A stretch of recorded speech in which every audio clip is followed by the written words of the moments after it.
Bueno, en relación con la sesión de ahora, Marco Mancera acaba de avisar que no puede estar presente y a él le tocaba, me parece, exponer. Sí. Y bueno, ha de haber tenido un problema grave porque se tuvo que ir a la sede ahí de donde trabaja. Mm. Entonces, esa es la situación, pero pues realmente tenemos eh, una serie de temas realmente interesantes. La vez pasada que también estábamos como deteniéndonos en un principio, luego ahí salió un problema muy interesante que nos mantuvo hasta después del tiempo que nos fijamos para las reuniones. Ujú. Ahora yo también decía que quería plantear un asunto en relación con la oratoria, ¿no? ¿Qué significado puede tener para nosotros? ¿Cuál es la idea que tenía acerca de esto Nietzsche? Entonces, a mí me parece que es un tema que pasa muy fácilmente desapercibido por los filósofos en general, por esta idea que se ha expandido demasiado sobre una supuesta oposición entre filosofía y retórica. Entonces, pues los filósofos, eh, puedo decirlo así en general, pues ven la retórica como un arte del engaño. Esto diríamos es muy común. No estoy diciendo más que banalidades, pero para entrar en mérito de este asunto, pues es necesario recordar estas banalidades. Entonces, y digo supuesta oposición porque realmente no existe una oposición. La retórica ha sido objeto del estudio, del escudriñamiento, de la observación de la filosofía. Precisamente como define Aristóteles, la retórica es como una dinamis eh, eh, para observar, ¿no? Teoresa y de teoría. Entonces, pues esto es bastante claro. Y por otra parte, en relación con Platón, que es en quien se ha visto esta durísima oposición que establece en el Gorgias, pues esto tampoco es cierto, ¿no? Y no es cierto porque Platón lo que rechaza es la retórica de sus adversarios, precisamente Gorgias, que no es otro sino Isócrates. En cambio, en el Fedro presenta una, eh, una retórica que sería la retórica dialéctica, la retórica filosófica, platónica. Y eso es muy interesante, tan interesante que yo creo que si se considera a Platón como el padre de la filosofía o el creador de la filosofía, pues también lo es de la retórica, ¿no? Eh, Precisamente porque él es el que introduce esta idea de que la retórica es no vergonzosa, sino que es vergonzoso no saberla. Es decir, no saber hablar y escribir bien, eso sí es vergonzoso. Entonces, esa es una estupenda defensa. Claro que él lo que defiende es su propia retórica, una retórica filosófica, pero es una retórica práctica. Esto de eulegein, eugrafein, ese es de grafein, ese es importante en en el Fedro. De tal manera, pues, que yo diría eso, si se le considera como padre de la filosofía, pues lo es también igualmente de la retórica. Y luego vemos también en Nietzsche, a mi juicio, pues un planteamiento semejante. Digo, las cosas no son iguales, por eso yo digo semejante, pero él retoma bastante del pensamiento ciceroniano, Nietzsche. Y esto me parece que pues habría que revisarlo, porque el asunto de la de la retórica es problemático, sobre todo por la definición que pueda tenerse de ella, de la retórica y de la elocuencia, ¿no? Y pues Nietzsche no solamente impartió cursos de retórica, sus cursos de retórica, sino también de oratoria, de esta vil oratoria, arte del engaño, que hace cosas tan malas y que habría que expulsarla del círculo de la verdad. Entonces, eh, pues yo creo que habría que revisar los textos donde aparece, por lo menos en el libro del filósofo, pero incluso ir a otros textos para poder observar pues esta práctica, pues la práctica discursiva que tiende a la persuasión del otro. Porque además, ¿no?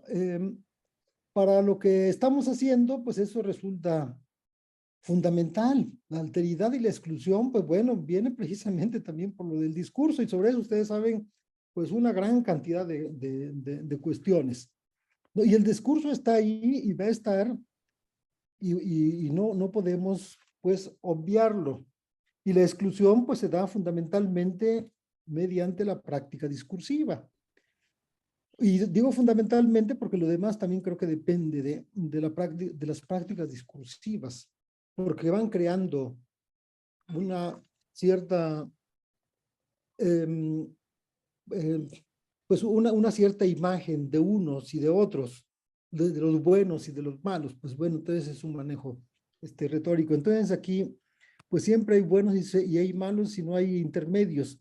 Bueno, entonces esto sería, y esto pues serviría como para introducción a algún texto que viene ahí en la definición de retórica del libro del filósofo, para que revisemos esto y luego podemos pasar a los demás y luego hacer pues comentarios, ¿no? Porque bueno, pues a fin de cuentas, Nietzsche tiene una posición, ¿no? Y su posición me parece a mí que es muy correcta, porque ve la retórica no como el arte poético, como el arte de las figuras, como la figurática, sino como esa práctica de persuadir al otro. Entonces eso me parece que está muy bien, porque es como debería de entenderse la retórica como oratoria, como elocuencia, además también como un arte figurativo, ¿no? Además, no quiere decir que aquello se rechace en absoluto. Y bueno, pues esto para empezar, y yo no sé si se discute lo que acabo de decir, para luego entrar con con la lectura de la definición de retórica en Nietzsche, para revisarla con un poco de cuidado.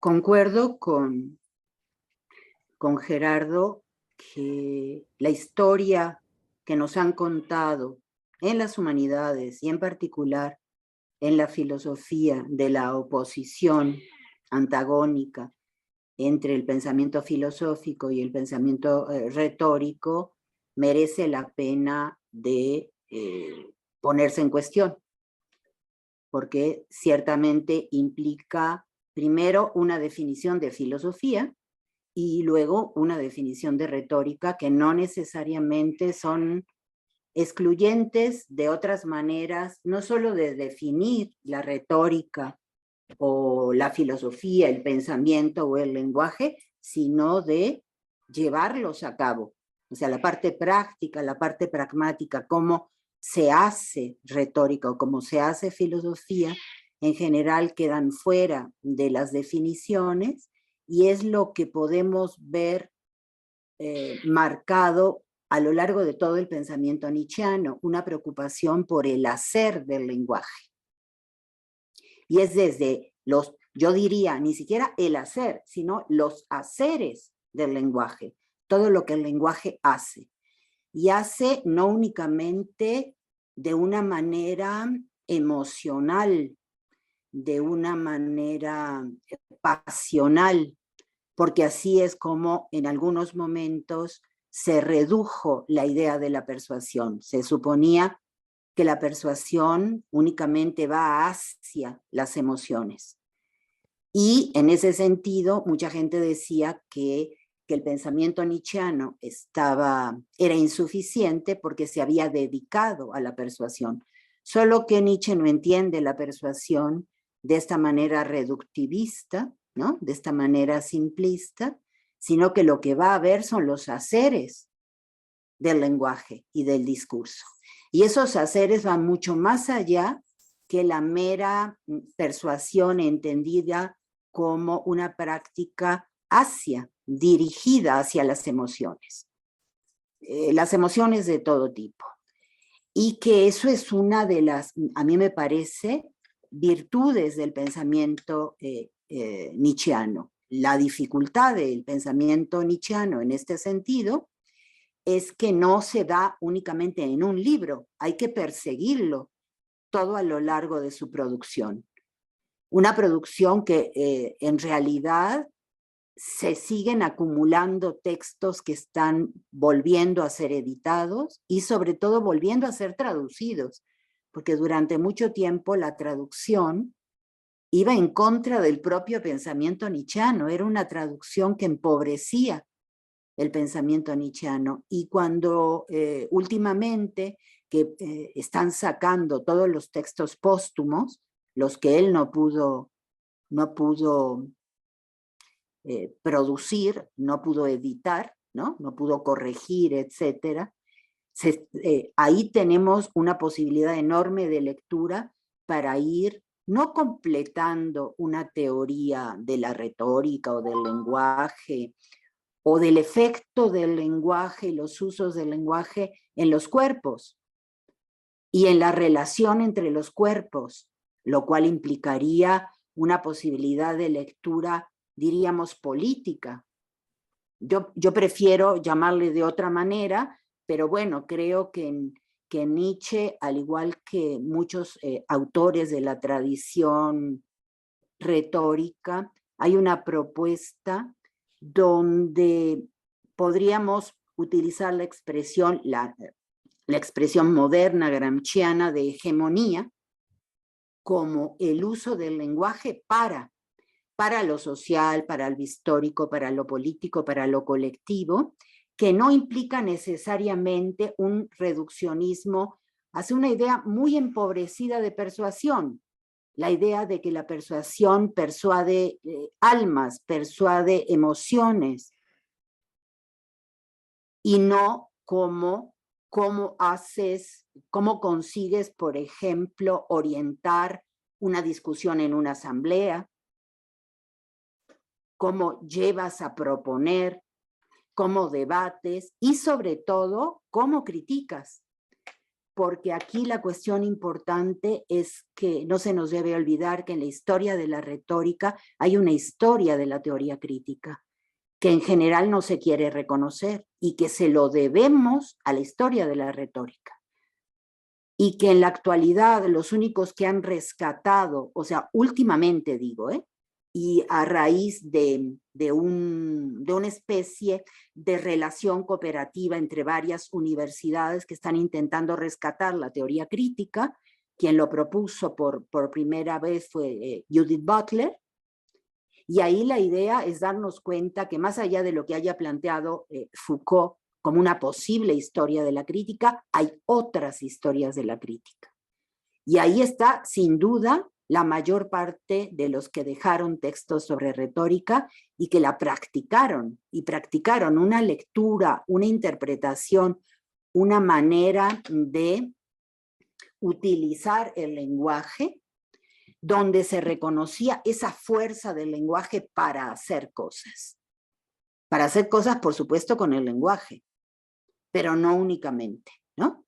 Sino con nosotros mismos, y ahí también está la cuestión hegemónica que tiene que ver con maneras de proceder conjuntamente para hacer algo, pero también está, ¿por qué no?, todo un camino de la retórica hacia lo que hoy llamaríamos la psicología, que tampoco se ha perseguido demasiado y que creo que hay elementos en Nietzsche, ¿no? Entonces tenemos, gracias a esta especie de convenio entre Nietzsche y los autores de la retórica que él conoce y él trabaja en sus cursos, pero también en sus textos, la posibilidad de rehacer historias del pensamiento.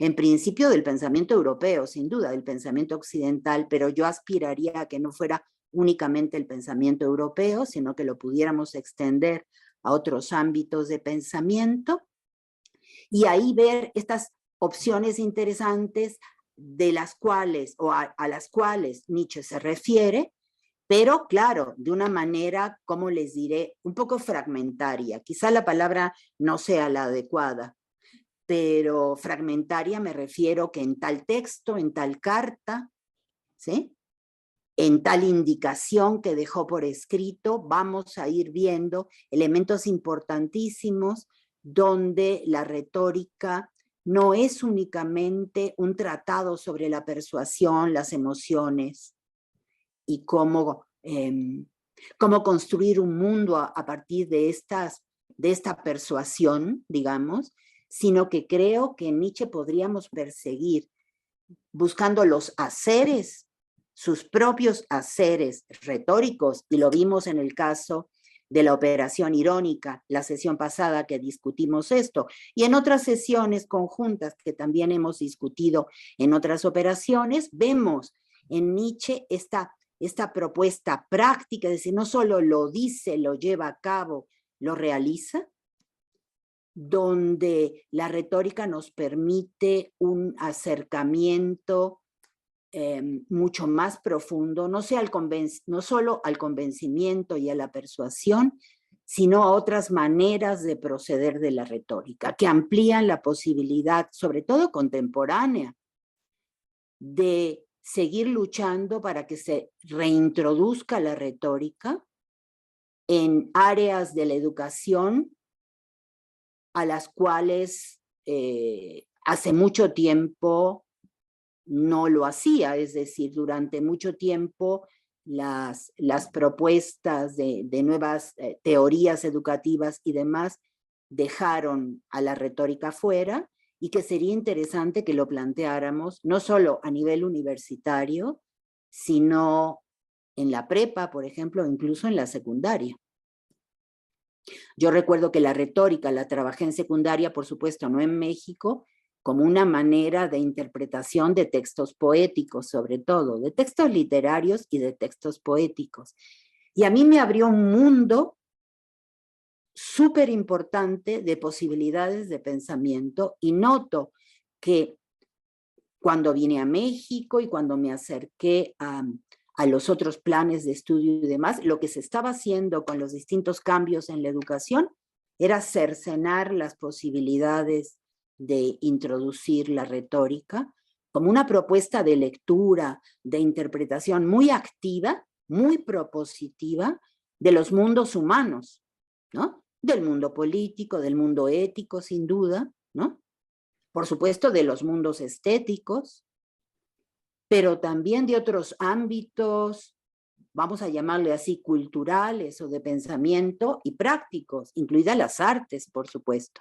Y no solo las artes de la palabra, porque hemos visto también cómo la retórica últimamente se está utilizando como una propuesta de lectura para las artes plásticas, para el cine, para la fotografía, que me parece que es muy pertinente introducirlo, y que estaríamos hablando de producción de sentido, ¿sí? No de convencimiento, no de persuasión, sino el área de la producción de sentido en todos los ámbitos, vamos a llamarle así, del mundo, todos los ámbitos del mundo humano. Toda vez que haya dos personas, toda vez que haya un espacio dialógico de construcción de sentido, ahí está la retórica. Y creo que el que lo dejó de manifiesto, claro, habría que hacer toda esta búsqueda en sus distintos textos. En Humano demasiado humano hay unas propuestas interesantes, en Aurora hay unas propuestas interesantes, Yo diría que en casi todos sus textos tenemos propuestas importantes que habría que leer con cuidado y de ahí desprender posturas interesantes para la retórica contemporánea. Una retórica que no está negando todo un trabajo taxonómico, clasificatorio de la retórica grecolatina, sino introduciéndolo de otras maneras, es decir, enriqueciendo todo ese trabajo para llevarlo a estas áreas de la producción de sentido. Y creo que ahí está Nietzsche, ¿no? Es decir, Nietzsche nos indicó caminos posibles, que él quizá no los pudo recorrer todos, ¿no? Pero ahí están. Entonces, es algo que me gustaría dejar planteado, un poco explicando por qué estamos leyendo a Nietzsche, ¿no? Bueno, son muchas cosas interesantes, Ana María, y a mí me llamó la atención el, asunto de la crítica, por ejemplo, que habría que, en efecto, revisar esto, en qué sentido y qué tal. Es muy interesante porque yo también estoy interesado en eso, como si la retórica no tuviera crítica y solamente fuera una actividad del que habla al que escucha y no hubiera el retorno, y eso es muy grave porque así se ha leído también la retórica y eso es em, completamente erróneo. El otro, el aspecto educativo, que también es sumamente interesante, pero también grave la situación, porque cuando vemos en las historias generales de la educación, no en Marrú, pero sí en las historias generales, pues vemos que, por ejemplo, a Platón se le dedican 10 páginas y a la retórica en general se le dedica media página, pero esto es completamente, leyendo al Marrú, completamente equivocado. Pero bueno, eso todavía habría que revisarlo. Y lo último de la producción de sentido y más cosas que se encuentran ahí en lo que acabas de señalar. En relación con la producción del sentido, pues habría también que pues ver en qué, ahora sí que en qué sentido igualmente, porque ahí también está la semiótica y están otras disciplinas que convergen, pero que también confunden. Entonces yo diría, ese es un tema que tendríamos que desbrozar. Pero yo quisiera también presentar a dos personas que se han integrado al proyecto.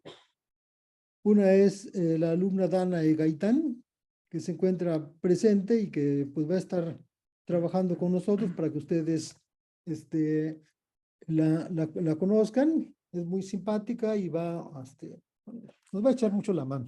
Bienvenida, qué gusto.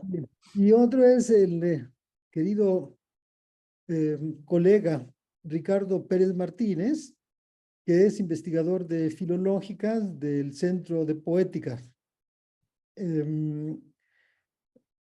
Bueno, a él dije querido, no por decir alguna frase, por decirla, ¿no? Yo tiene muchísimo tiempo que no lo veía y antes lo vi muy poco.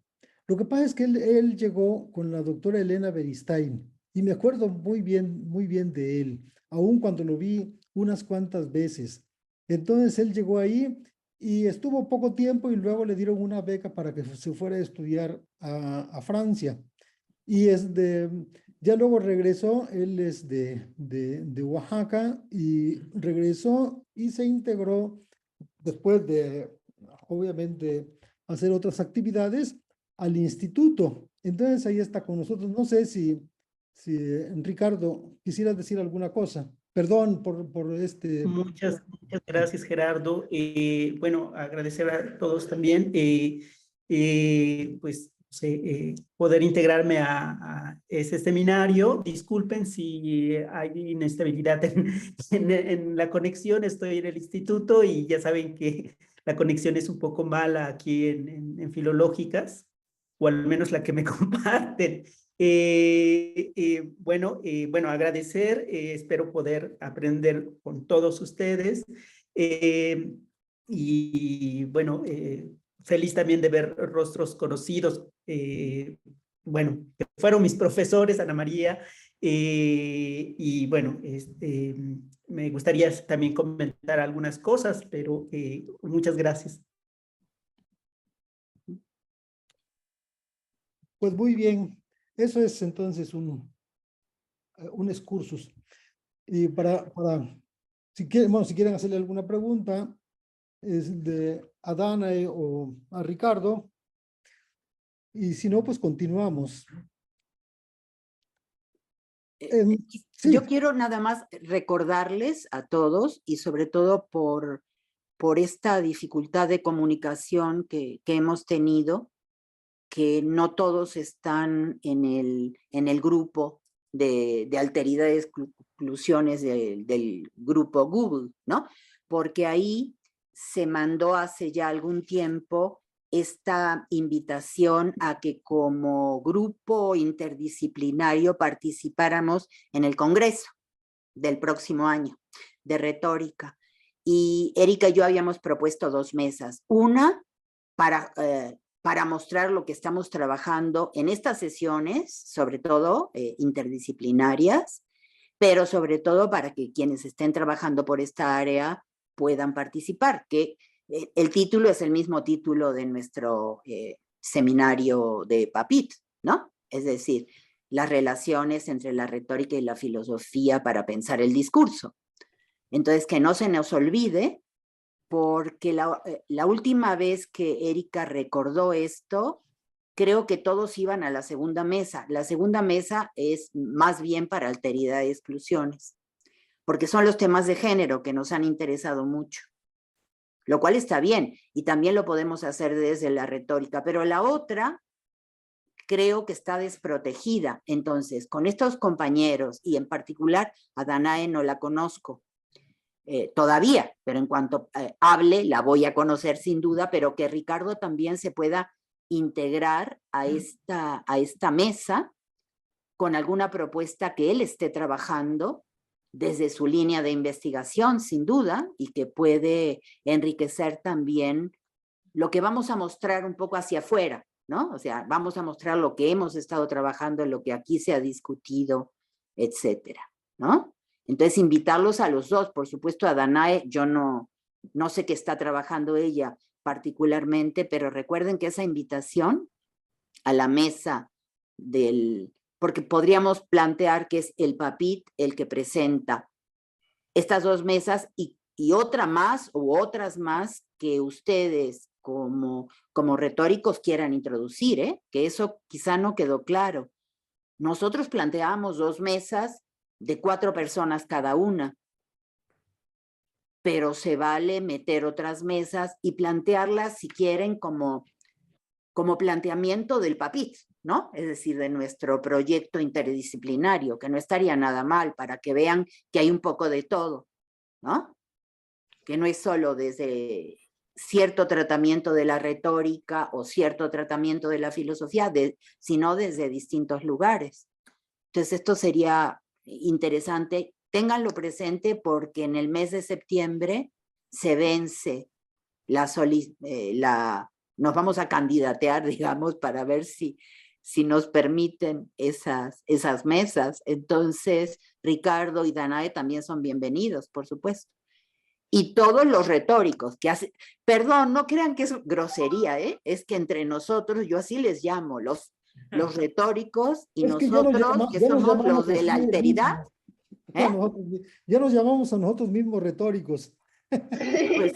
Pues sí. Entonces, que no se les olvide eso, ¿no? Para que piensen un tema, para que nos lo reenvíen, porque a mí se me ocurre que podamos hacer una propuesta colectiva y una propuesta individual, o sea, colectivamente proponer un número determinado de mesas y que ustedes individualmente manden el resumen, el título, para ver si son aprobados por quienes ahora dictaminan la entrada al encuentro, es decir, al Congreso del año próximo, ¿no?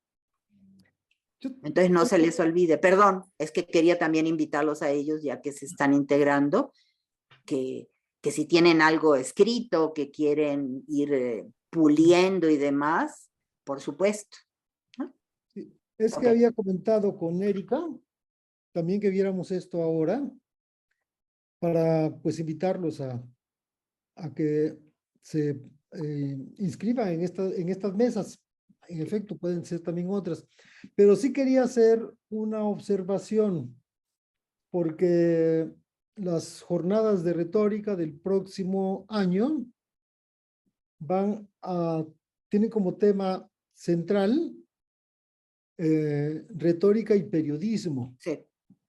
¿no? Entonces, no es absolutamente necesario que nos apeguemos al tema general y podemos presentar y se van a aceptar, yo creo, salvo que no estén bien elaborados los resúmenes se aprobarían. Pero sí tomemos en cuenta también esta iniciativa que además, diríamos, sigue la línea del presidente de la Asociación Mexicana de Retórica, que es Juan Nadal, investigador también del instituto, en este caso del Seminario de Hermenéutica. Y él también, pues, pertenece a los retóricos, ¿no?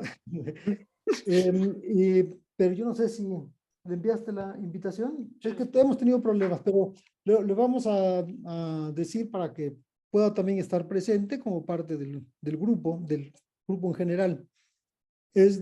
Sí, nada más quería llamar la atención sobre este tema general de retórica y periodismo. Yo sí me quisiera pegar un poco a este tema, sin despegarme, sin embargo, de lo que estamos haciendo, más bien vincularlos. Y en esto también debo de señalarlo, pues pueden participar por igual, tanto investigadores como alumnos, no hay ninguna división. Esto para que todos se animen pues a entrarle. Sí, Eso es lo sí. que quería señalar en relación con lo anterior. Ay, muchas gracias. Es bien importante que sean investigadores como estudiantes, que puedan participar y los podemos apoyar para hacer buenos resúmenes para que sean aprobados, ¿no? Estamos dispuestos a eso. Bueno, Erika, Sí, me dejaste pensando por porque, por ¿qué alusiones me está personales. diciendo? No, no entiendo. ¿Está buscando a esa persona o usted es esa persona? a ver, No, aquí no. ahorita que cuelgan a María. Sí. Ya quitó su micrófono, pero ya me preocupó la llamada también. Bueno, a ver, es que tendríamos que hacer algunos malabares teóricos para lo que hemos pensado presentar en estas dos mesas, subsumirlo en el tema de retórica y periodismo. Porque algunas y algunos ya estaban pensando en lo que querían presentar, ¿no? Entonces, a lo mejor podríamos, porque las jornadas siempre tienen un tema central y después también tienen otras mesas temáticas, ¿no? Sí. O sea, siempre son más bien incluyentes. Entonces, hay como temas generales. Entonces, lo que se me ocurre, Gerardo, es que podríamos dejar estas mesas, retórica y filosofía en los estudios del discurso, que pues es un gran campo, ¿no? Pero no necesariamente todo vinculable con el periodismo. Entonces, dejar esa mesa, dejarla del cuerpo y sus configuraciones filosóficas y retóricas, y además proponer una mesa que respondiera al tema central de las jornadas. No sé cómo lo veas. Porque si no, podría resultar muy forzado conducir los trabajos hacia allí, creo, ¿no? Pues yo vuelvo a repetir de que es el tema central, pero en efecto se pueden presentar pues temas como esto con una mesa y explicando en términos generales, bueno, el interés que se tiene. Y Ajá. vuelvo a decir, no creo que haya ningún problema. Pero sí, Ok. entonces tomemos en consideración que existe este marco general. ¿Tú lo tienes Sí. ahí? Lo tengo. A ver, vamos a ver cómo dice exactamente el tema. Por lo menos digo, pues a ver, está abriéndose retórica y periodismo, sí. Entonces, Sí, sí, sí, sí. ujú. Bueno, Retórica y periodismo, más fuerte. octavas jornadas mexicanas de retórica, retórica y periodismo. ¿Se las leo toda la convocatoria? No solamente la parte, ya, con eso. Luego temas. Ajá. Temas. ¿No vienen? Va, sí, Ahí, aquí están. ajá. Los temas son los siguientes: historia de la retórica, teoría retórica, análisis del discurso, retórica y política, retórica y derechos humanos, retórica y estudios de género, retórica y literatura, retórica en México y Latinoamérica. ¿Ven? Entonces, está bien. Claro. No, Sí, Es los amplio. temas no necesariamente se subsumen al nombre de las jornadas, ¿no?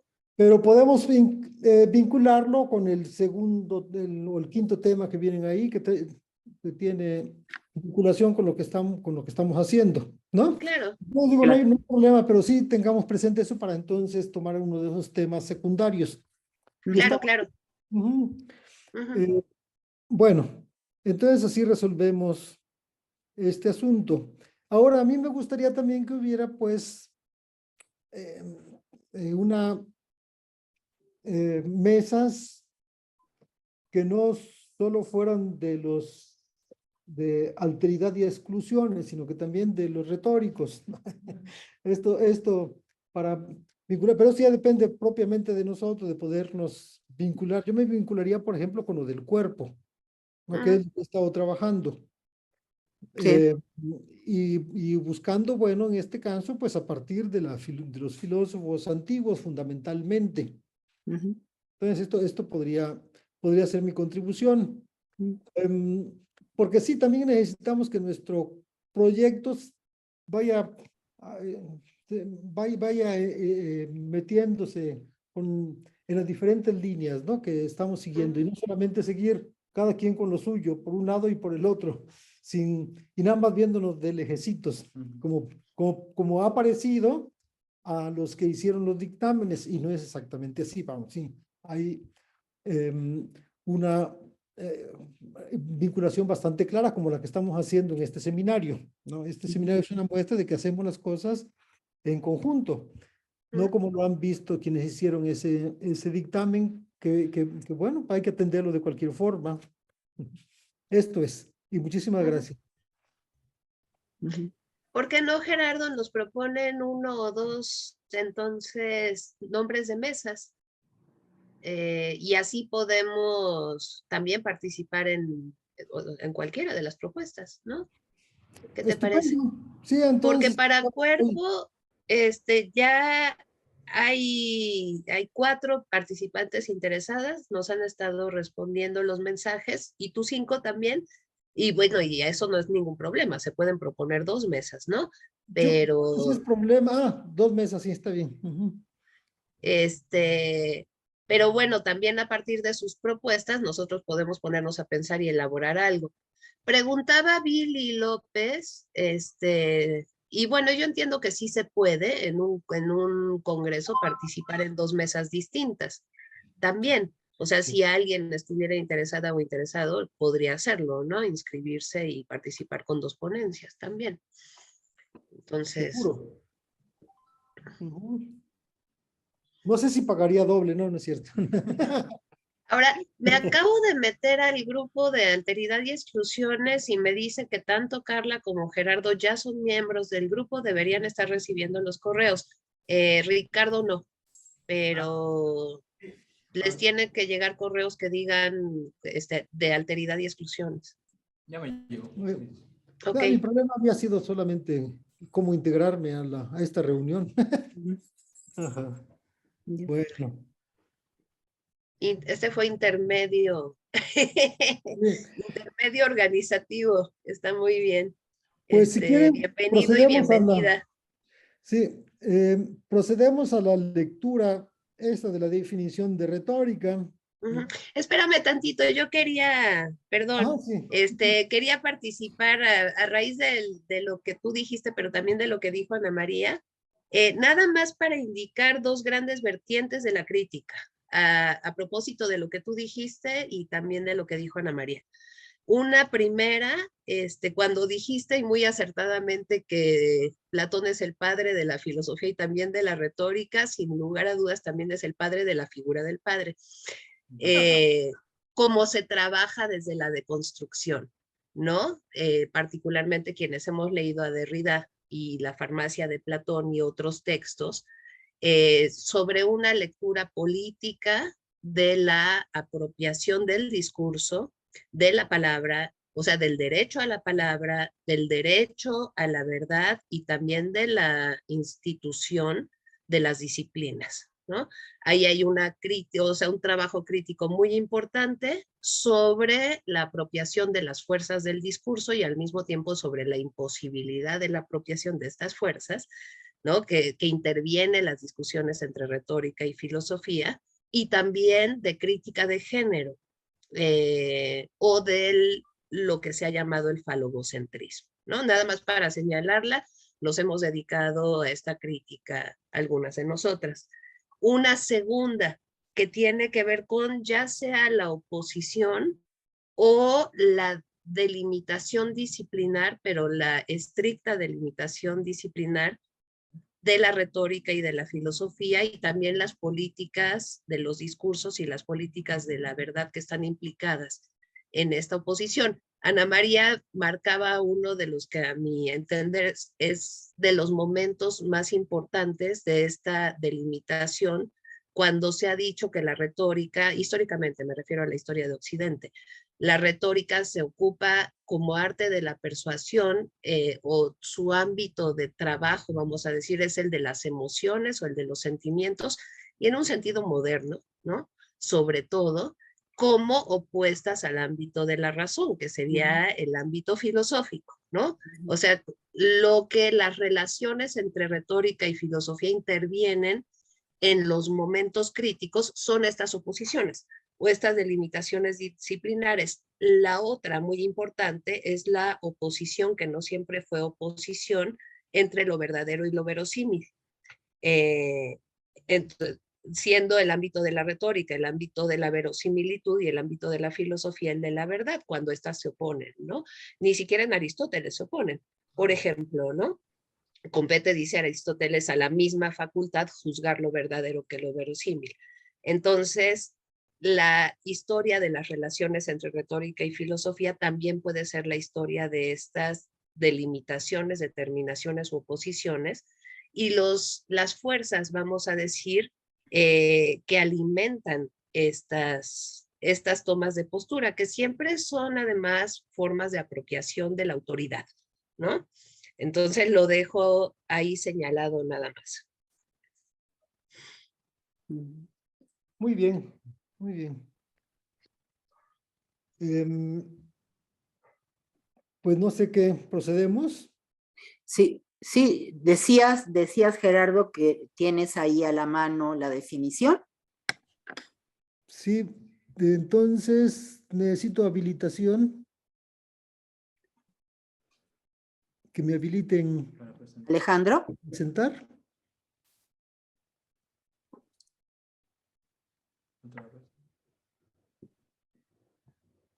A ver. Ya. Entonces, yo creo que es este. Pues les decía, era aquí en relación con el concepto de retórica. Y bueno, vamos a hacerlo un poco más grande. Creo que es suficiente, ¿no?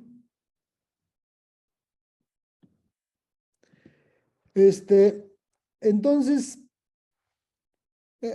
hacer solamente, esto lo dejamos, este primer párrafo, en donde se está hablando sobre, pues,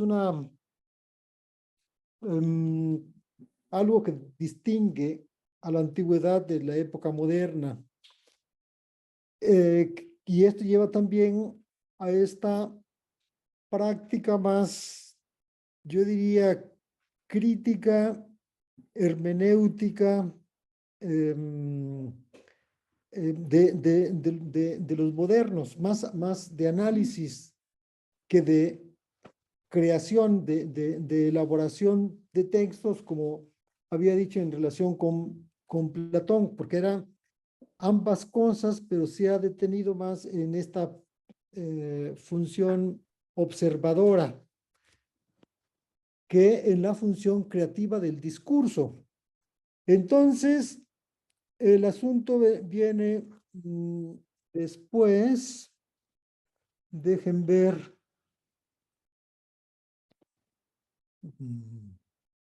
Esto es, entonces,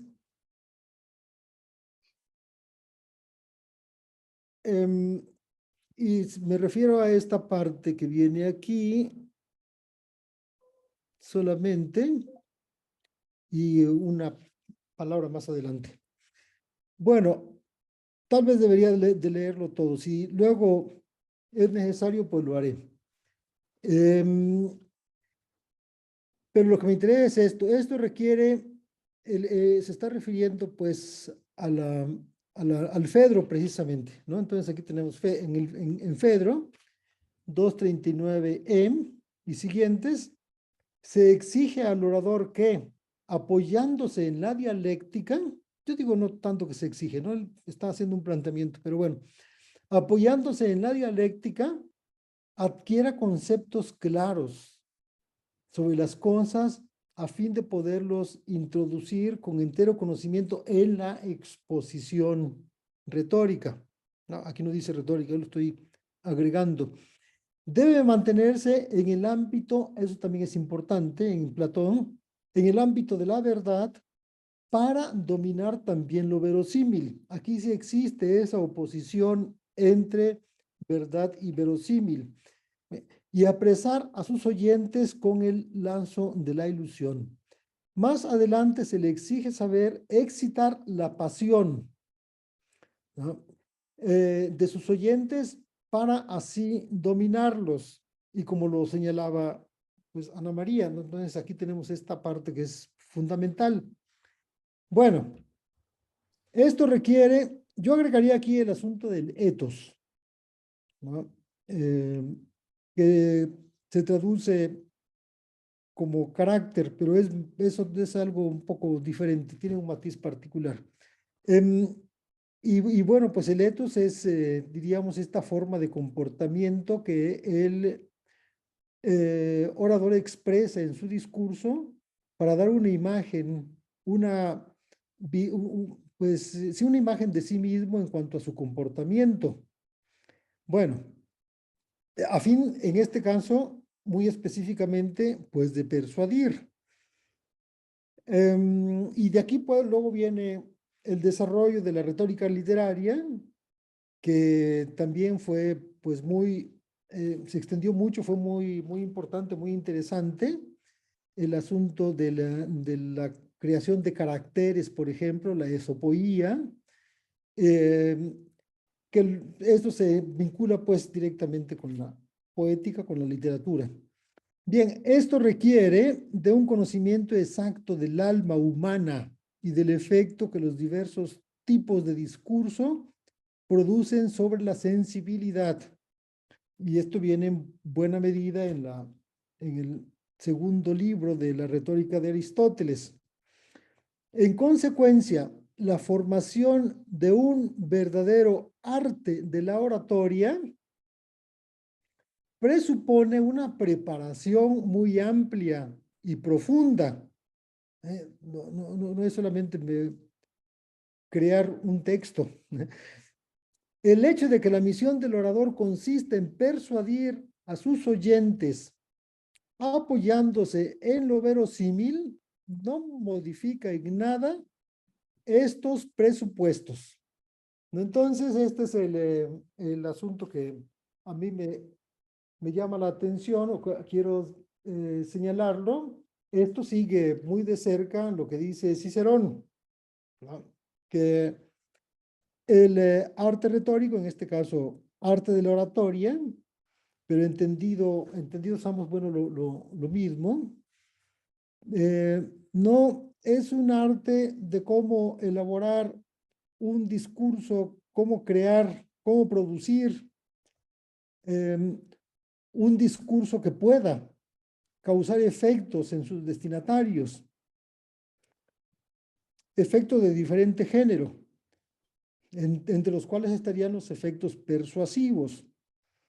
Bueno, esto no consiste solamente en cómo elaborar un bonito texto, un texto agradable, bien hecho, ¿no?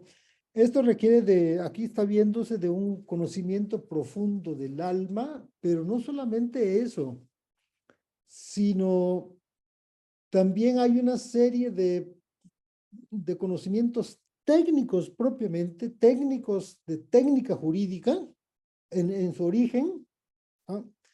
Que nos permiten, si no es posible, elaborar pues un discurso. Y Cicerón decía que las diferentes partes de la retórica, inventio, dispositio, locutio, etcétera, son en sí mismas, esto lo dice en el Bruto, son en sí mismas artes. Artes ya profundas, que es muy complicado conocer. De tal manera que juntas todas ellas, pues sería un arte de las artes, una suma de artes.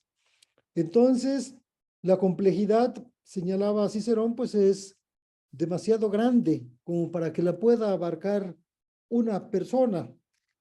Y él luego en el Bruto establece que pues por generaciones son uno o dos quienes han sido capaces de tener ese conocimiento de las 5 partes de la retórica. Y bueno, en efecto, podríamos pensar no solamente en la cuestión de las figuras que formaría parte del elocutio, ¿no? Sino, por ejemplo, pues de la memoria, sobre la cual, pues en el Renacimiento se escribió pues muchísimo y existe un desarrollo realmente impresionante de las artes de la memoria. Entonces, bueno, pues sí, cada parte de la retórica es una ciencia en el sentido de conocimiento, no en el sentido científico, ¿no? Es una ciencia que requiere, en efecto, de grandes esfuerzos para poder, pues, tener un conocimiento de ella. Bueno, entonces, pues esto es lo que yo me interesaba resaltar. No voy a entrar en los detalles, porque diríamos, a partir de Cicerón, la retórica como se divide en 2 partes. La última es propiamente la elaboración del discurso de acuerdo con una planeación discursiva que tienda a crear efectos en el destinatario, ¿no? Y la primera es realmente más compleja que la segunda, puesto que ahí se tiene que ver todo este asunto, por ejemplo, entre otras muchas cosas, de los estados de la causa. De los estados de la causa que han estudiado los actuales interesados en la retórica de una manera pues bastante profunda, pero no han logrado finiquitar este estudio. Los estados de la causa es una doctrina que forma parte de la inventio realmente impresionante. Entonces, bueno, digo, si luego queremos meterlos más en la retórica, pues vamos yendo a una serie de aspectos que es muy difícil de cubrir en esta primera parte. Propiamente la segunda, que es la creación del discurso, es la más sencilla. Ya como es prácticamente la aplicación de un resultado de conocimiento. La primera parte es el conocer. La segunda parte es el expresar. Cómo decir las cosas, cómo ordenarlas, cómo pronunciarlas, los procesos prosódicos que uno utiliza, etcétera. Bueno, pero digo, la primera, aquella parte que es el conocer es más complejo. Entonces, pues a mi juicio, y vieron también en otras partes cómo considera Nietzsche la retórica, pues en él se encuentran, y también menciona esto que les estoy diciendo, ¿no? Pero cuando leemos esas partes, cuando está hablando de los estados de la causa Nietzsche, pues ahí ya no le metemos el diente, porque eso es bastante complicado, ¿no? De tal manera que, diríamos, esta parte de Nietzsche la leemos, pues, de manera parcial. Y porque no podemos hacer otra cosa, además, no porque no tengamos interés, porque luego no se puede ir más allá de lo que nos dice Nietzsche. Eso ya tendría que ser cosa de especialistas. Bueno, y digo que esto viene, no sé si venga en el libro del filósofo, pero sí viene en los escritos de retórica, toda esta parte relativa a los estados de la causa, al asunto de las cuestiones, al asunto del conocimiento, del modo en que uno tiene que presentar el discurso. También él menciona el discurso recto, el discurso figurado, pero en otro sentido no de la utilización de las figuras, sino cómo hablar de manera directa o bien ocultando uno lo que va a decir, etcétera. Entonces, pues, vamos, Nietzsche recoge todo esto, la antigua retórica a mi juicio, en el más puro sentido de la retórica antigua, por eso es que me interesa mucho también, ¿no? Y esto es lo que quería comentar en relación con estas líneas del Bildung y de la Vorbildung. Y pues para que sigamos comentando al respecto.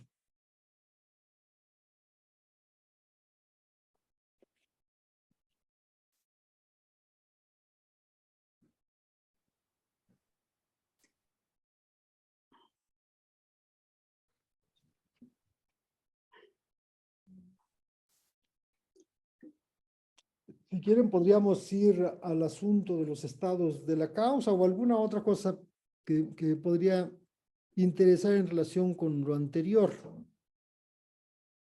No tendrá relación, doctor. Bueno, perdón, tomando la palabra. Relación bueno, la influencia de Platón, bueno, que pone Nietzsche sobre la necesidad de la dialéctica para argumentar y expresión de la retórica, eso lo retoman muy fuertemente los estoicos, ¿no? Esta fundamentación primero en dialéctica, esta formación necesariamente en dialéctica para que eso se exprese en retórica. Bueno, no, a mí no me preguntes, más bien expongo. Bueno, creo que esa es mi duda principal. Desde la lectura, desde el principio de la lectura, fue algo que me llamó mucho cuando estoy trabajando estoicos y retórica.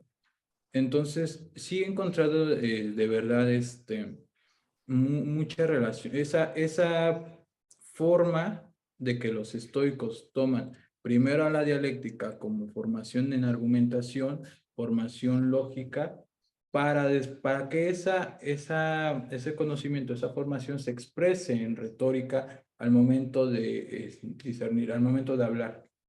Y creo que eso ya tiene raíces en Platón, Aristóteles, pero fuertemente, totalmente se ven en los estoicos.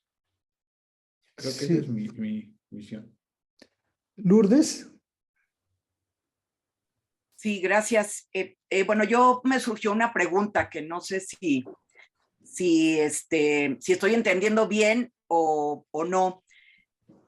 Me gustaría como ver si podemos pensar esto de los estados de la causa, el cómo relacionarlo con la producción de sentido, ¿no? De la que hace rato hablaba Ana María, es decir, cómo, hasta donde yo entiendo y lo que yo he trabajado, sobre todo del derecho a la diferencia, a ser diferente a un paradigma hegemónico, no sé, en autodeterminación sexual y reproductiva, por ejemplo. Me gustaría ver si esa producción de sentido que a mí me lleva a pensar en la inventio, en la imaginación, en la imaginación en materia de jurídica de derechos humanos, pero sobre todo el poder ir de lo unívoco, estático, hegemónico, a lo polivalente, a lo multívoco, a la diferencia, no sé si es una pregunta tonta, pero entre estados de la causa y producción de sentido, ¿cómo podríamos como tender puentes? No sé si me explico. Bien, bien. Bueno, no sé si alguien quiera responder, pero yo tengo algunas ideas sobre lo que se ha dicho en relación con lo que decía Ricardo. Bueno, en efecto, ahí se ve una parte importante de la retórica que se encuentra en los estoicos y que se ve ya en Aristóteles, cuando dice que la retórica es antistrofa de la dialéctica. Entonces hay una vinculación bastante estrecha en relación con la argumentación, que tiene que ver sobre todo con la argumentación, y esto para hilar después con lo que sigue, ¿no? Y bueno, en este caso la dialéctica aristotélica pues es más bien un arte de la refutación, pero tomándolo más en general, diríamos la retórica es una disciplina aplicada y que se encuentra descrita en los tópicos de Aristóteles y luego también en los tópicos de Cicerón, pero de manera diferente. De tal manera que la dialéctica, la técnica argumentativa de la dialéctica se aplica también a la retórica. ¿Y qué cosa es esto? Pues es una técnica de los lugares que tiene que ver con lo que, más que el asunto de los estados, tiene que ver en este caso los lugares, con lo que se estaba viendo en relación con los temas y la manera de encontrar los argumentos que tienen que ver con la creación de sentido. Entonces, sería una cuestión propiamente de tópica, pero voy a ir, porque se enlazan los dos problemas. Entonces, pues la dialéctica, nosotros la encontramos en los estoicos, pues ya de otra manera, porque es más fuerte en los estoicos la dialéctica que en Aristóteles. Y los estoicos ya reducían la retórica propiamente dicha al aspecto del estilo, a las cuestiones del estilo en particular. Pero la recepción que se tuvo, pues fue, vamos, los maestros de retórica tomaron no solamente la parte del estilo, sino también la parte de la dialéctica y crearon en Roma esta doble materia de la retórica. Los procesos dialécticos entonces pasaron a formar parte propiamente de la enseñanza de la retórica en Roma. Bueno, pero también ya lo tenemos en Aristóteles, solamente aquí de una manera mucho más fuerte. Pero entonces entendamos aquí la dialéctica no en sentido moderno, porque si no tenemos graves problemas, sino en el sentido, por una parte, de Aristóteles y por otra parte de los estoicos.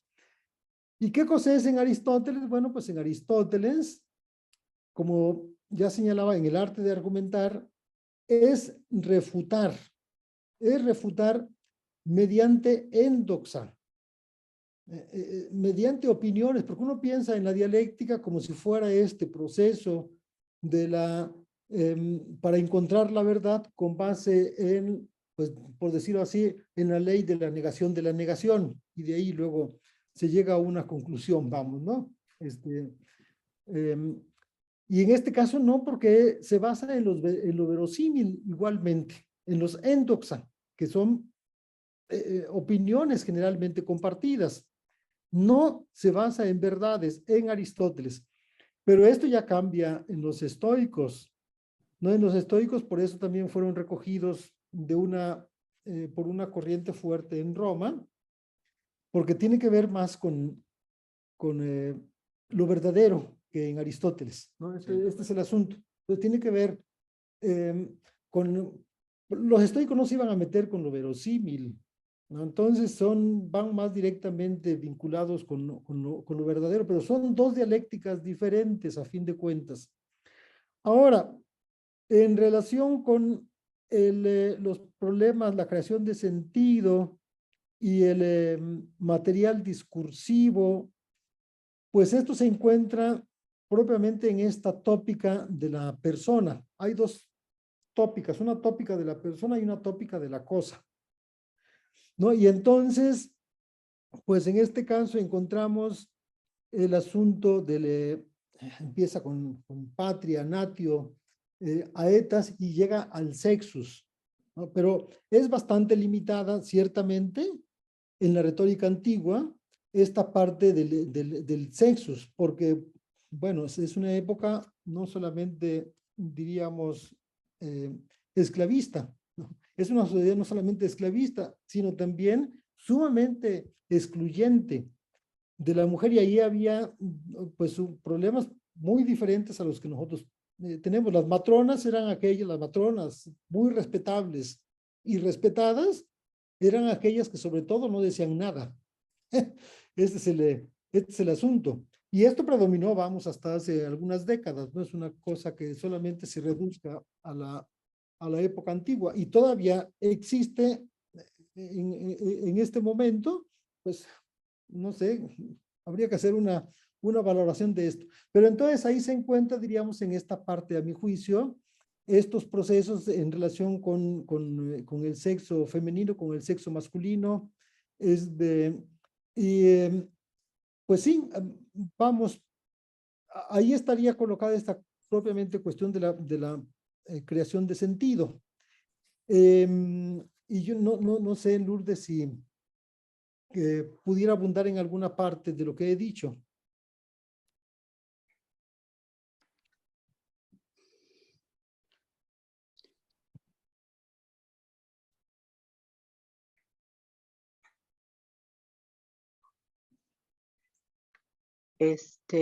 A reserva de que Lourdes ahora quiera hacer algún comentario, quizá si no entendí mal lo que Lourdes nos estaba planteando, tiene que ver con el hecho de que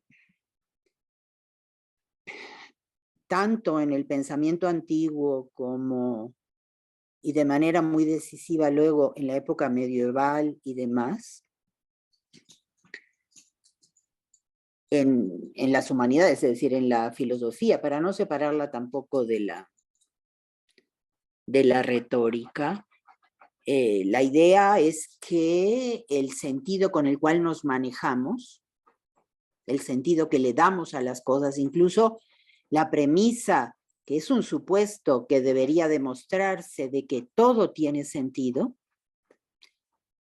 de que sin duda el sentido es, y voy a utilizar un término que quizá no sea tan adecuado, que el sentido está dado, es natural de alguna manera.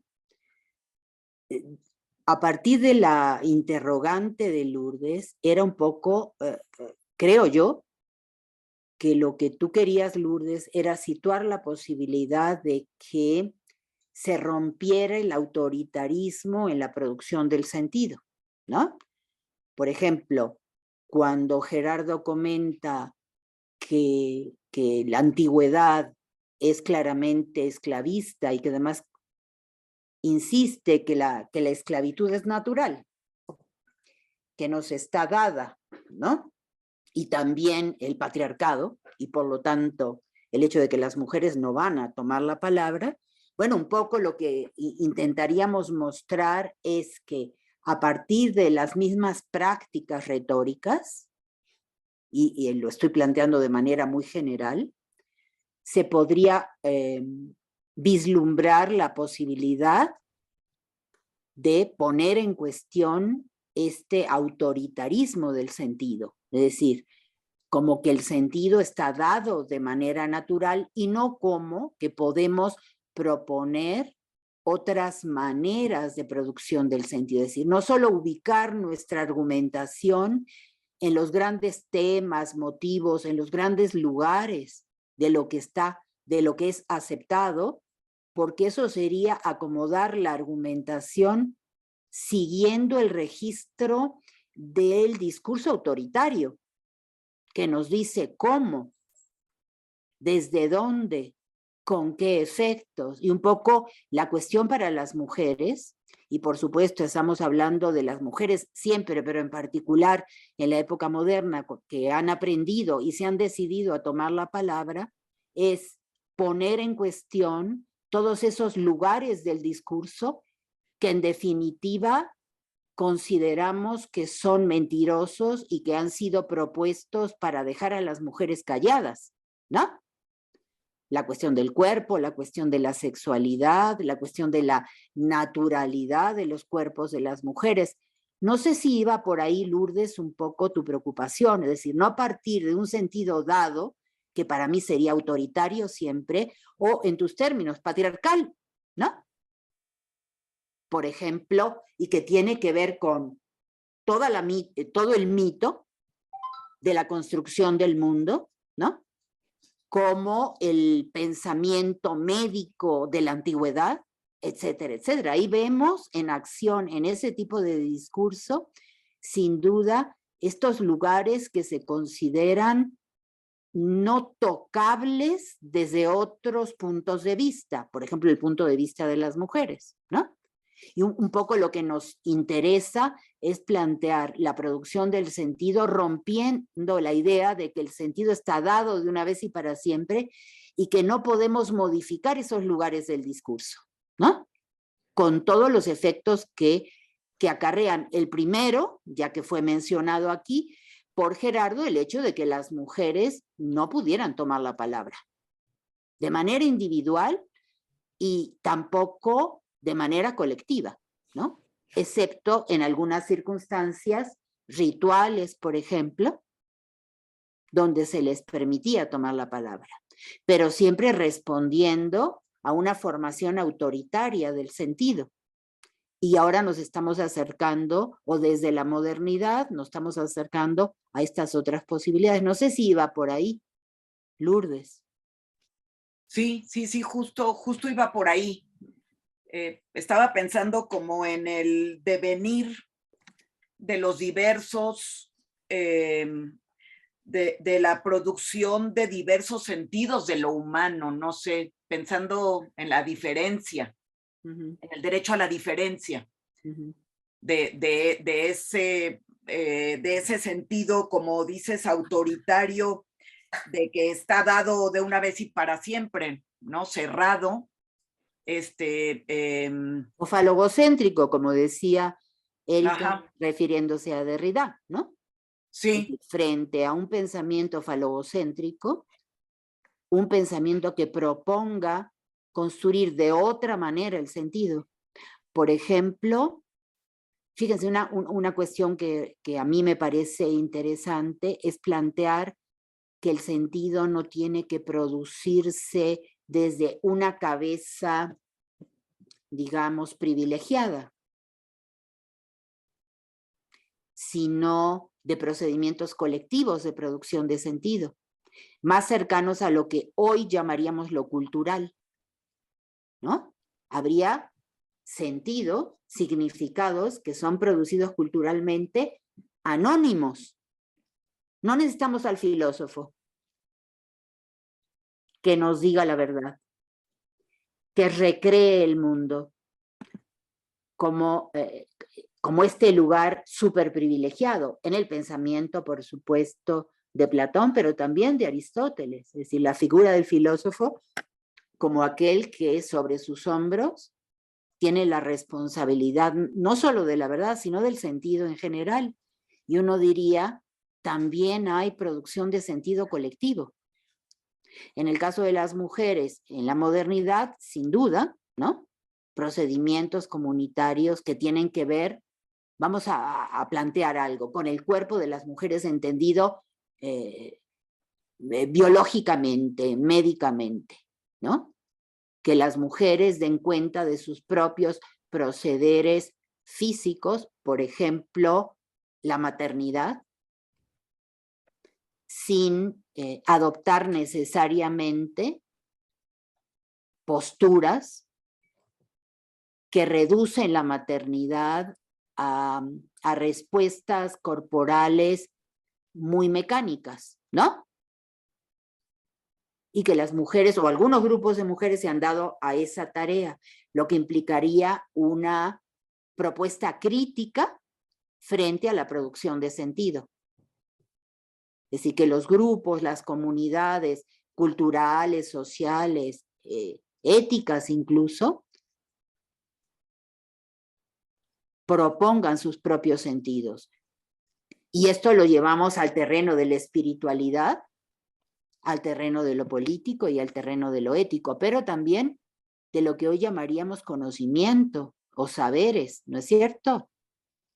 O sea, saberes biológicos sobre el cuerpo, sobre la comida, sobre la alimentación, sobre otras esferas de la vida, donde es la comunidad anónima la que crea sentido, como el lenguaje. Porque claro, estamos hablando de, por ejemplo, de Platón. No estoy diciendo que Platón únicamente ha planteado esto, porque uno puede tener otro tipo de lecturas de los textos platónicos, pero habría una fuerte tendencia a lo largo de muchos siglos de suponer que el lenguaje es una producción de un grupo muy exclusivo o muy privilegiado, o finalmente del filósofo, y que el uso colectivo que le da la gente al lenguaje lo que hace es instaurar no solo la doxa, la opinión, sino instaurar la mentira, instaurar el mal uso del lenguaje, los usos desapropiados del lenguaje, diríamos. Entonces, por ese lado también resulta interesante que las mujeres se hayan propuesto revisar la historia del pensamiento occidental en la filosofía y en otras áreas, en la filología, en la retórica, para mostrar ahí cómo se dejó fuera el pensamiento creativo de las mujeres, la propuesta creativa desde el lenguaje, porque se privilegiaba un lenguaje que era claramente falogocéntrico. Logocéntrico sin duda, ¿no? Y además falogocéntrico, porque hay una, ¿cómo le llamaríamos? Hay una afinidad entre la dimensión autoritaria, patriarcal, y la verdad, y la manera como realizarla, cómo plantearla, cómo hablarla además, ¿no? Porque la figura masculina era la única que tenía la posibilidad de decir lo verdadero. Y esto lo vemos en los filósofos, es decir, es muy difícil encontrar en la filosofía de la antigüedad, muy difícil, no estoy diciendo que no se pueda.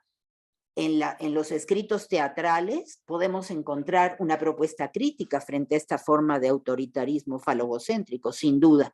Entonces, no solo nos deberíamos restringir a la filosofía, hay poesía y hay teatro, ¿no? Es decir, la parte escrita del teatro, que también es importante que tomemos en cuenta, porque ahí hay propuestas anti-logocéntricas y anti-falogocéntricas, ¿no? Interesantes. Pero por ahí hay todo un camino para hacerse, ¿no, Lourdes? Habría que hacer todas estas lecturas, plantear esta propuesta crítica y actualizarla hasta nuestros días, mostrando cómo las mujeres están tendiendo continuamente, los distintos feminismos, los distintos grupos de mujeres, a plantear que ellas pueden producir sentido en sus vidas, en relación con el mundo, en relación con otros vivientes, por supuesto empezando por la relación con su propio cuerpo, que no lo van a considerar secundario, mecánico, natural o naturalizado, muy entrecomillado, sino un cuerpo que produce saber, que produce verdad, que produce otras formas de relación con el mundo y con los otros y las otras, ¿no? No sé si... Sí, poniendo en el centro la figura de la experiencia.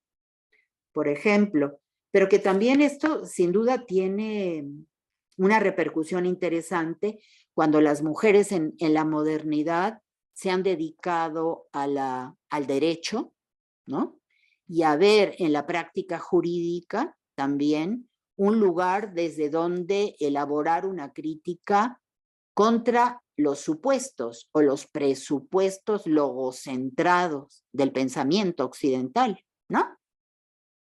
Para decirlo a grandes rasgos, estoy planteándolo de manera muy general, pero las mujeres o grupos de mujeres particulares se han enfrentado desde la práctica jurídica, que sin duda la práctica jurídica nos interesa porque no la mencioné antes, creo que Gerardo la había mencionado en algún momento, pero la construcción de sentido sin duda se ha dado también en la práctica jurídica, la de la antigüedad, ¿no? La de la Edad Media, sin duda, con el advenimiento del poder de la Iglesia Católica y de la práctica jurídica de la Iglesia, que todavía la tenemos ahí, viva, en nuestras actuales prácticas de derecho, ¿no? Según más en unos países que en otros, pero que sin duda está ahí. Y bueno, las mujeres se han atrevido a poner en cuestión críticamente los presupuestos. Porque fíjense, lo interesante de los topos, de los topoi, ¿no?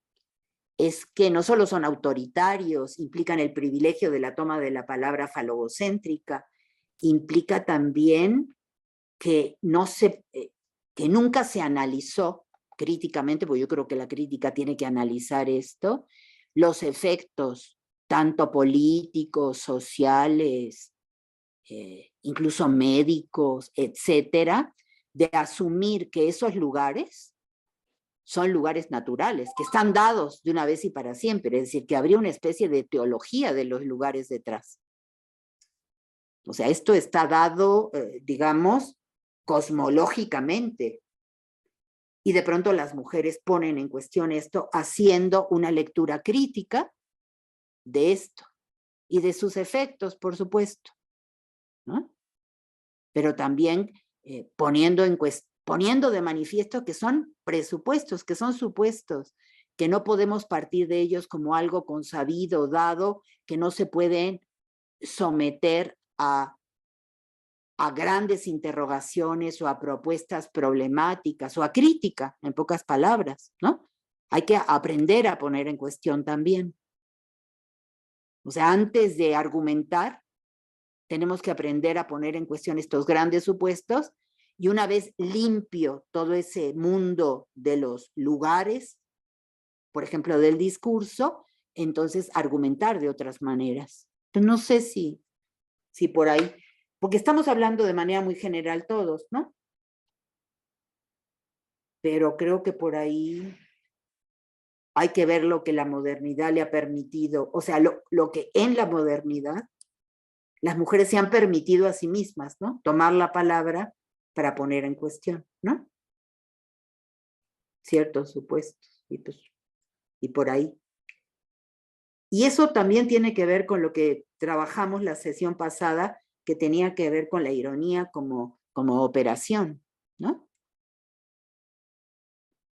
Interesante, porque las mujeres han recurrido a ciertas propuestas irónicas, han sabido ironizar sobre este falocentrismo del lenguaje en general, ¿no? Sí, yo quería recuperar una expresión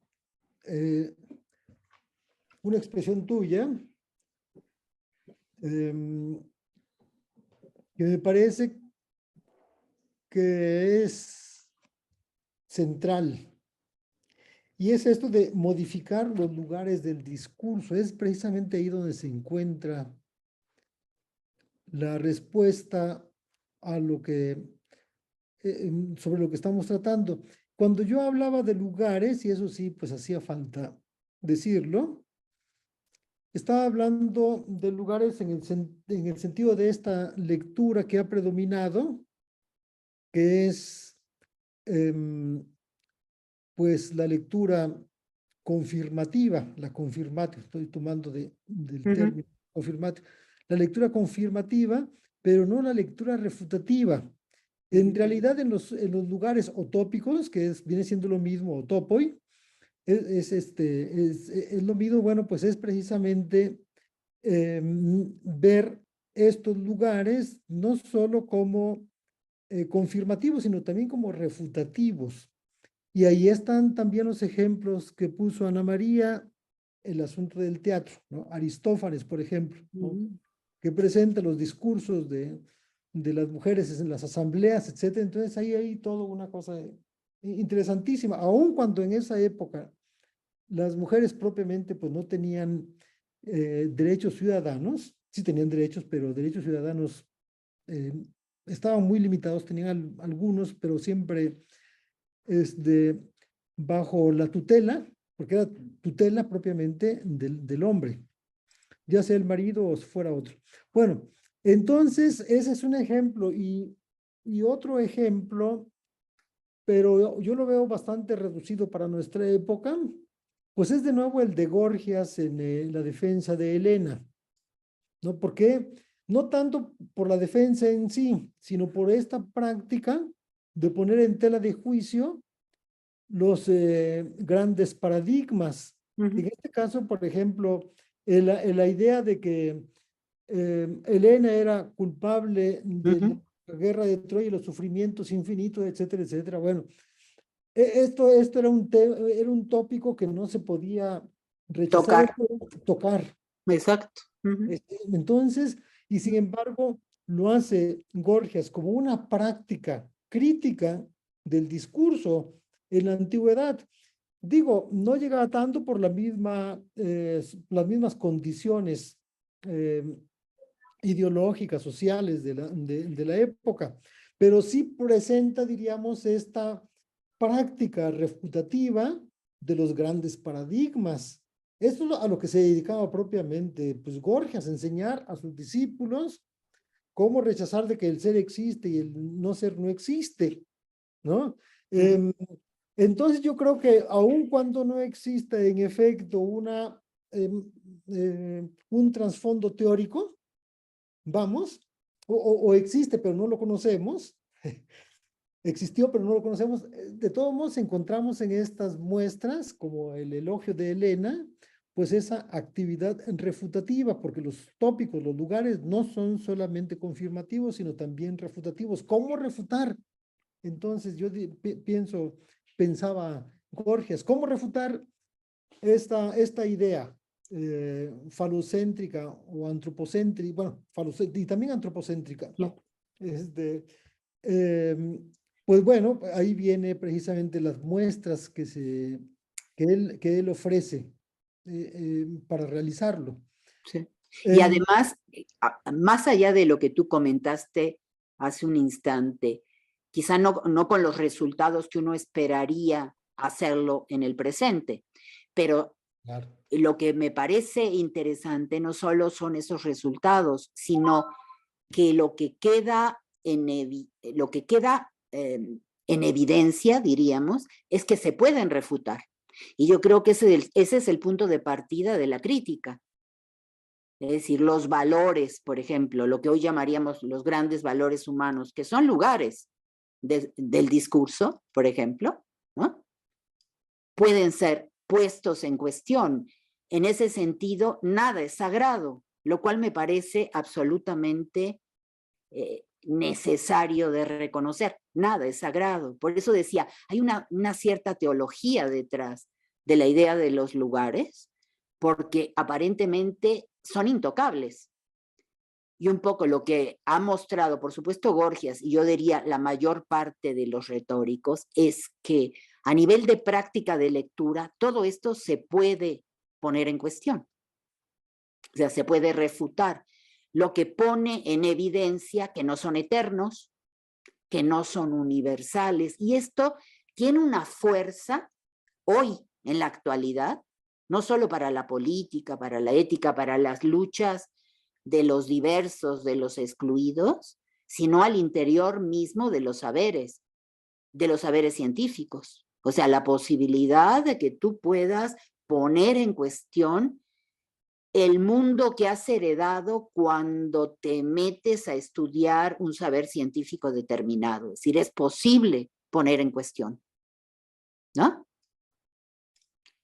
A mí Y me poner parece, en cuestión no quiere decir que vayas a sostener exactamente lo contrario. Quiere decir la posibilidad de poner en cuestión, el acto mismo, la fuerza del poner en cuestión. Y yo creo que esa fuerza es la que Gorgias le da a las palabras. Y por lo tanto, y por extensión al lenguaje, el lenguaje tiene esa fuerza, puede poner en cuestión estas verdades falogocéntricas. Él no lo dijo así, pero de alguna manera el que haya escogido Helena en lugar de escoger cualquier otro tipo de tema, pues es interesante, ¿no? Está escogiendo una mujer que nunca puede defenderse a sí misma, que en lo que se conoce escrito de la escritura griega, no conocemos un lugar donde ella tome la palabra por sí misma para explicar qué es lo que pasó, ¿no? Por supuesto, no en los dos poemas, ¿no? Sin duda en los dos poemas a ella no le confieren el derecho a la palabra para que ella diga lo que pasó, ¿no? Me refiero a la Ilíada y a la Odisea, ¿no?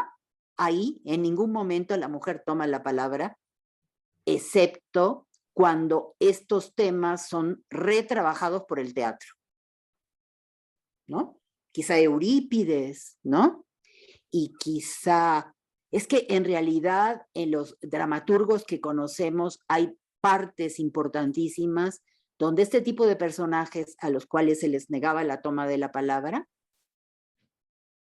la llevan a cabo, ¿no? Yo diría que quizá no hemos leído suficientemente, porque no sería una cuestión de leer, sino de hacer la historia de los rituales de las tradiciones griegas y luego romanas, que hoy llamaríamos rituales religiosos, de la espiritualidad, donde las mujeres sí tienen cierto tipo de papeles que le eran negados en la vida cotidiana, ¿sí? O sea, las mujeres en ciertas condiciones tenían una autoridad, digamos, emanada de su propia práctica mítica, que creo que es retomada, no quiero decirlo de manera muy fuerte, pero que creo, me parece, que es lo que es retomado por los teatreros, cuando, es decir, esta autoridad de toma de la palabra de las mujeres en algunas de sus tragedias, porque hay personajes de mujeres obviamente fuertes que toman la palabra y que pueden estar equivocadas o no en términos de destino, de historia y demás, pero que toman la palabra y reconstruyen el sentido. Ahí, ¿no? Tomando la palabra en términos teatrales, claro, pero que yo creo que está muy atravesada por ciertos rituales, de los que conocemos menos que los textos, porque, bueno, el ritual se pierde con el tiempo, ¿no? Y si no ha sido contado en algunos textos, tendríamos que reconstruirlo de otras maneras. Pero ahí está toda esta tradición histórica de la microhistoria y demás, que están recuperando estos rituales donde las mujeres sí toman la palabra, ¿no? En el terreno de la vida pública, es decir, de la vida colectiva.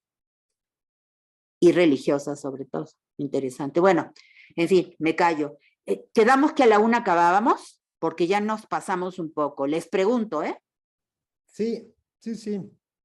Pero pues lo que pasa es que también quedan más cosas tal vez que decir, ¿no? Pues sí. Lourdes sacó un tema ahí que pues da, como la vez pasada también, para una discusión amplia, y sin embargo pues lo tenemos que terminar. Yo estaba pensando precisamente cómo voltear esta ecuación de la malvada Medea y el santurrón Hipólito, ¿no? Entonces, y esto viene propiamente en las técnicas de refutación de la dialéctica aristotélica y también de la retórica, fundamentalmente yo diría de la retórica latina, ¿no?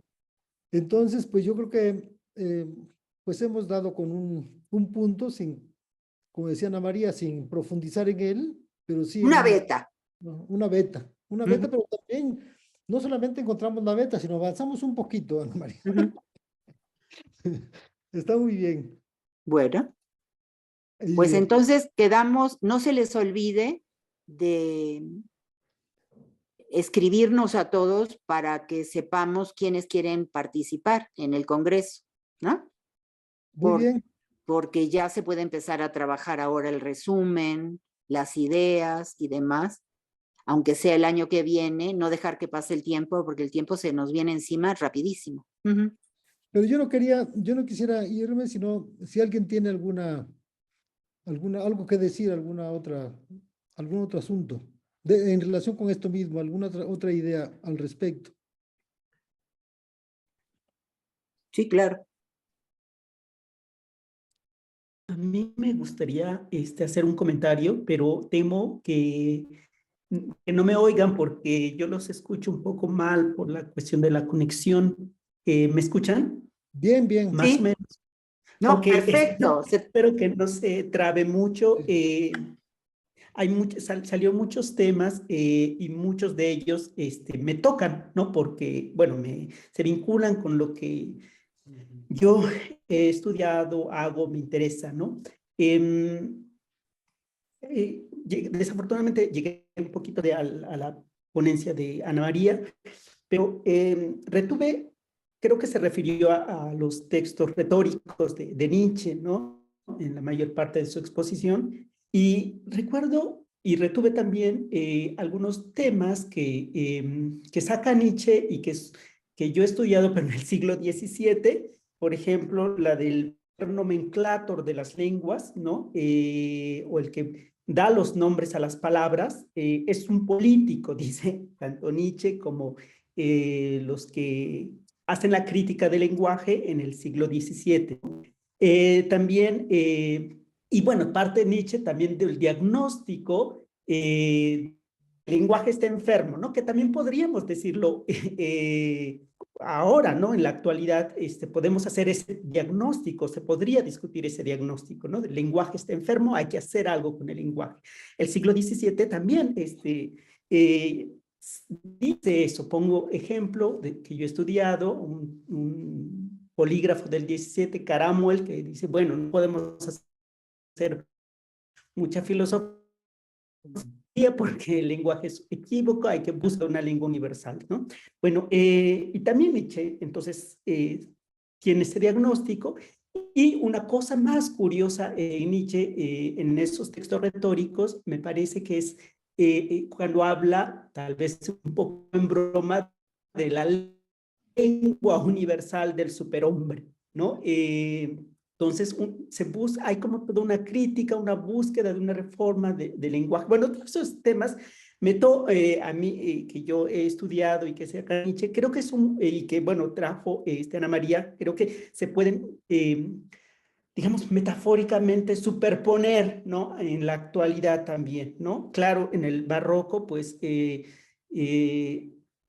tema, el meollo del asunto era pues la posibilidad de una filosofía racionalista que esquivara el escollo del signo lingüístico arbitrario, ¿no? En Nietzsche pues hay otros problemas políticos que yo ignoro porque no conozco bien la obra, no conozco la obra de Nietzsche salvo algunos textos, pero creo que todos esos elementos, primer nomenclátor político, diagnóstico del lenguaje, necesidad de una reforma del lenguaje, que es un tema muy actual, ¿no? Y creo que podemos discutirlo. A mí me interesaría también como participar en el seminario un poco con lo que yo puedo sacar en el siglo XVII, ¿no? Entonces, bueno, no sé si viene mucho al cuento, pero para decir que, pues sí,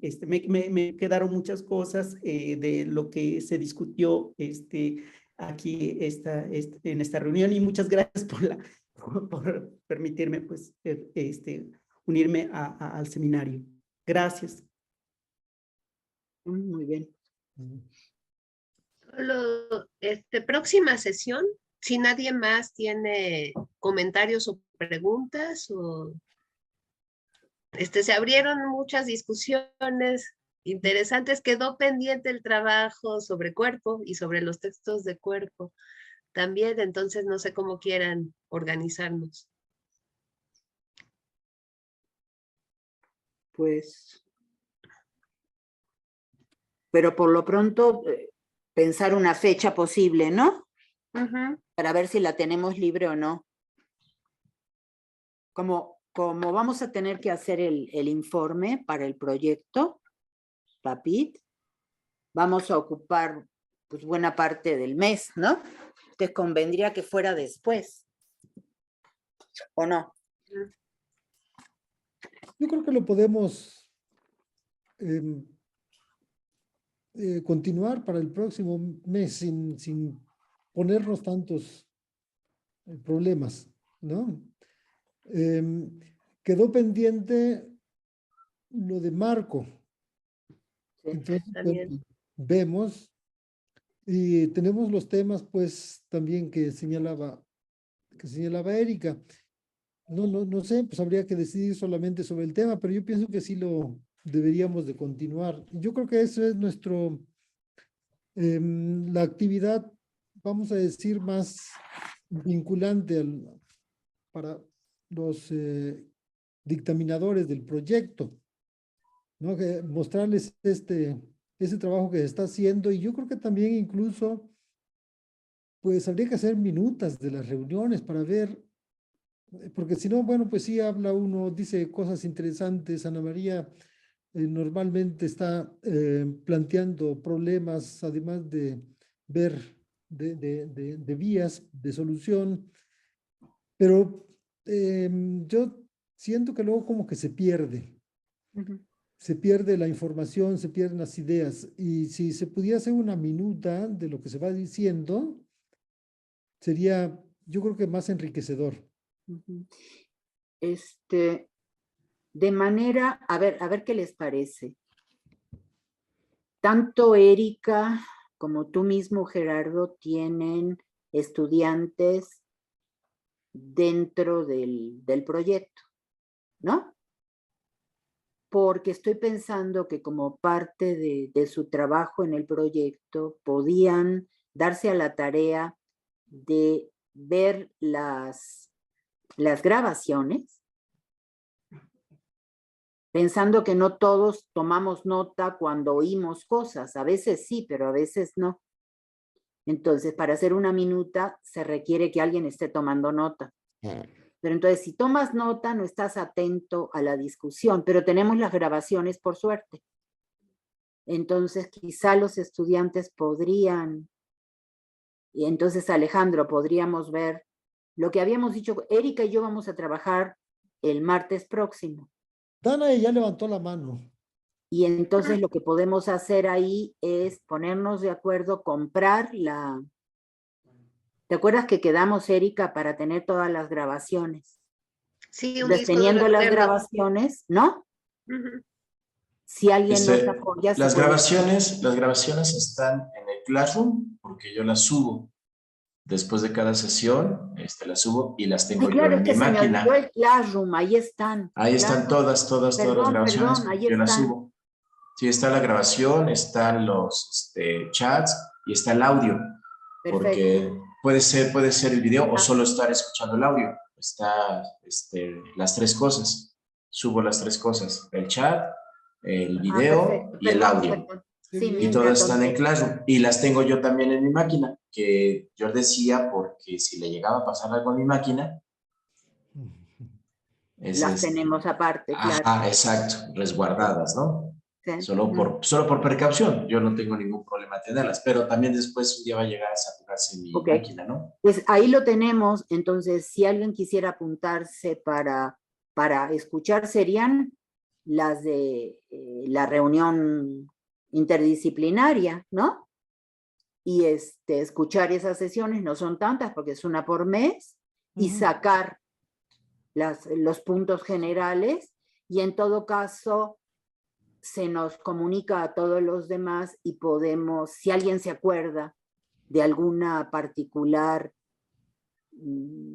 discusión que se haya armado a partir de eso, la integra y ya. Pero eso nos serviría mucho, incluso para reportarla en nuestros informes, ¿no?